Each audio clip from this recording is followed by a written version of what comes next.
विषय सुख आया गया फिर इच्छा कराए, सदैव बना तो क्या रहे, चंचल मन दुख पाए।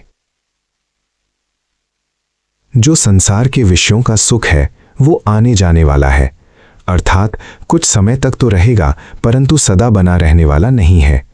इसीलिए बार बार विषयों में इच्छा को उत्पन्न करता है। सदा के लिए तो ये सुख क्या ही बना रहेगा, क्योंकि ये देश, काल तथा व्यक्तियों की पराधीनता वाला है। ये सदा एक जैसे कभी भी नहीं मिलते। आयु बदलने पर, सुख देने वाले व्यक्तियों का संग छूटने पर, वैसे ही अन्य देश को प्राप्त होने पर ये सब बाहर के सुख एक जैसे कभी भी नहीं मिल सकते। सुख मिलने की समय के अनुसार योग्यता भी तो नहीं रहती, परंतु सुख की ओर मन को सदा चंचल रखने वाली तृष्णा की बीमारी तो बहुत बढ़ जाती है। उससे इन्हीं सुखों की बार बार तीव्र इच्छाएं होती हैं। इनसे चंचल हुआ मन उनकी ओर ही भागता रहता है। उनकी याद मन से नहीं उतरती। उन्हीं के पाने का समय रोग आदि के कारण अथवा वृद्धावस्था आदि के कारण न रहने से उनका सेवन तो हो नहीं पाता, परंतु इच्छा अग्नि के समान जलाती रहती है। क्योंकि सांसारिक ढंग से ही जीवन धारण करने वाले जन द्वारा इच्छा या तृष्णा को दुख रूप समझकर त्यागने का कभी विचार तक भी नहीं किया गया। त्यागने का यत्न या साधन तो क्या ही करना था।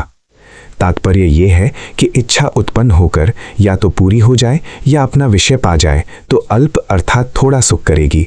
यदि पूरी न हुई तो अग्नि के समान जलाती रहेगी, क्रोध लाएगी, चिड़चिड़ापन उत्पन्न करेगी, दूसरों में जीवन भी अनादर का ही रचेगी। यही सब संसार का स्वभाव है।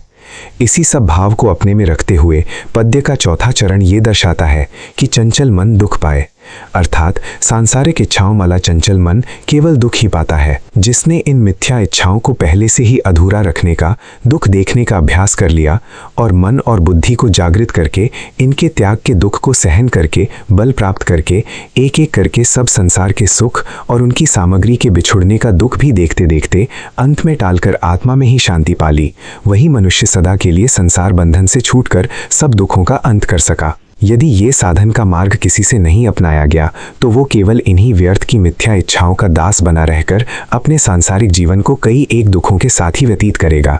ऐसे मनुष्य का शरीर रोगी, मन दुखी और शोकयुक्त होगा और ये मनुष्य अपने ऐसे स्वभाव के कारण दूसरों की घृणा का पात्र और अंत में मृत्यु और दुर्गति को प्राप्त होगा। जैसे हमने पापों के त्याग के दुख को अपनाया, उसी प्रकार अपनी इच्छाओं को सीमित करने के दुख को अपनाया गया। वैसे ही शनय शनय आवश्यकता से अतिरिक्त सब संग के सुख को त्याग कर उसके सब सुख को उद्योगी पुरुष देख ले। अपने एकांत के स्थिरासन पर पुनः बिना तृष्णा के विषयों को दिए उनकी तृष्णा के टालने के दुख को भी देख ले। तृष्णा के सब बंधन, राग, द्वेष, मोह और तृष्णा की पूर्ति में प्राप्त होने वाले मैं भाव रूप मान रूप बंधन को भी हजम कर ले, पचा ले। पुनः यही तृष्णा अविद्या की दशा में अंधकार बनकर बैठी रहती है तथा मन का निद्रा जैसा या केवल अंधा झुकाव तृष्णा के सुख के पदार्थों को ही जानने के लिए लपका रहता है और अन्य ज्ञान, ध्यान तथा सत्य की खोज की दिशा में जाने के विपरीत रहता है। यही अविद्या का बल है। यही अविद्या का तत्वज्ञान दृष्टि वाला जन देखते देखते टाल दे। इस प्रकार सब दुख अपनी जड़ के साथ टलने पर जो सुख मिलेगा वही सदा बना रहने वाला मुक्ति का सुख है। तृष्णा बनी रहने का दुख तो उद्योगी पुरुष की प्रत्यक्ष ही अपने ध्यान में सूझ जाएगा। उस तृष्णा के सुख से मन स्वयं निराश होकर विरक्त हो सकेगा, चाहे वो संसार की तृष्णा भव तृष्णा हो या संसार से टलकर अस्थायी सुख पाने की विभव तृष्णा हो। इस आध्यात्मिक उद्देश्य को छोड़कर केवल सांसारिक सुख में भाव बनाए रखने के दुख को जानकर भी जो सदा इसमें मन लगाए रखने का प्रयत्न करता है, तो वो मनुष्य बुद्धि प्रधान होकर भी अपने जन्म को व्यर्थ में प्रकृति के मार्ग पर चलाकर अपना ही भला करने के अवसर को खो रहा है।